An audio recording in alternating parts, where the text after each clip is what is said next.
આપણી અટકાયત થઈ એના બદલામાં આપણા ઘર સુધી પોલીસ બંદોબસ્ત રાખવામાં આવ્યો, બાજ નજર રાખવામાં આવી। રાજુ કરપડા ઘરની બહાર નીકળીને ક્યાં જાય છે? આજે રતનપરના આંગણેથી કહું છું, રાજુ કરપડા કાલે બોટાદ જવાનો, જેની માએ હવા હેર હૂટ કાઢી હોય રોકવાની કોશિશ કરે, જેની માએ હવા હેર હૂટ કાઢી હોય એ રોકવાની કોશિશ કરે। અવાજ થોડો દબાયેલો લાગે છે, અવાજ બેસી ગયો છે, તબિયત નાદુરસ્ત છે, સવારથી અન્નનો ત્યાગ કર્યો છે, પણ આવનાર સમયમાં કડદો બંધ થશે। એ લડાઈ રાજુ કરપડા મજબૂતાઈથી લડશે।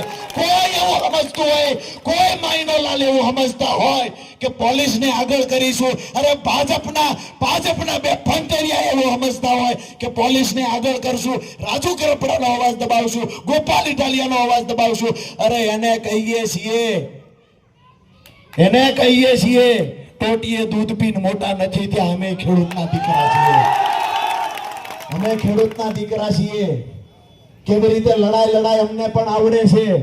બોટાદ માર્કેટિંગ યાર્ડમાં 2 દિવસ 3 દિવસ 4 દિવસ પોલીસ બંદોબસ્ત રાખશો, કેટલા દિવસ પોલીસ બંદોબસ્ત રાખવાના છો?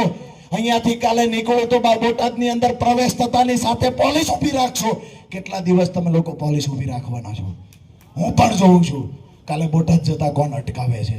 મને પણ મારી ટીમ પર ભરોસો છે અને પોલીસ પ્રશાસનની સાથે ગૃહ મંત્રાલયને પણ આજે અહીંયાથી કહીએ છીએ, ધ્યાન રાખજો, આ લડાઈ માત્ર બોટાદ પૂરતી સીમિત રાખવી હોય તો ધ્યાન રાખજો, નહીતર આ લડાઈ આખા ગુજરાતમાં આગ પકડશે। આ ચોક્કસ કહેવા માટે આવ્યો છું।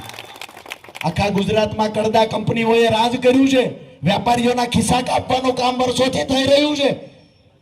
ગમે ત્યારે વેપારી મન ફાવે એ રીતે ખેડૂતોના તોડ કરે, મન ફાવે એ રીતે બજાર ભાવ કાંઈ પણ ચાલતો હોય, અહીંયા ખેડૂતોને જાણી જોઈને નીચા ભાવે એક યુનિટી વેપારીઓ બનાવી લે અને નીચા ભાવે ખેડૂતની જણસ ખરીદવાની કાયમી ધોરણે કોશિશો થઈ છે દોસ્તો। એની સામે